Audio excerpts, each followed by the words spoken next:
काल सांगितलेले 3 आकडे नियंत्रणात ठेवायची महत्त्वाची गोष्ट म्हणजे तुमचा बॉटलनेक आहे. तो शोधा. कसा शोधायचा? एखाद्या साखळीमध्ये भरपूर कडे असतात.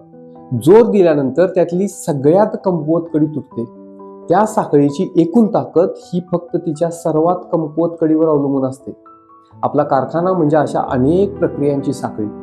त्या साखळीत कुठेतरी एक स्टेशन, एक मशीन, एक ऑपरेशन आहे जे बाकी सगळ्यापेक्षा हळू काम करत आहे, म्हणजेच कमकुवत आहे. तोच तुमचा अडथळा, तोच तुमचा बॉटलनेक. फाउंड्रीत pattern making, core making, mould making, melting, pouring, cooling, shot blasting, fettling session, CMM inspection यातलं काहीतरी. मशीन शॉपमध्ये काही विशिष्ट ऑपरेशन्स करणारे CNC, VMC, एखादा जॉब 2 मशीनवर लावायची गरज, grinding machine, quality check point, काही ठिकाणी तर मॅन्युअल लेथ मशीन्स. आणि एक कटू सत्य, ते एक स्टेशन, एक ऑपरेशन 1 तास बंद राहिलं तर संपूर्ण कारखान्याचं 1 तासाचं उत्पादन कमी झालं, कायमचं. फक्त त्या मशीनचं नव्हे तर संपूर्ण कारखान्याचं. अशा वेळी आपण जर दुसऱ्या कुठल्या तरी ऑपरेशनमध्ये सुधारणा करत बसलो आणि जर का ती कमकुवत कडी बॉटलनेक अडथळा नसेल तर तो पैशाचा आणि वेळेचा अपव्यय.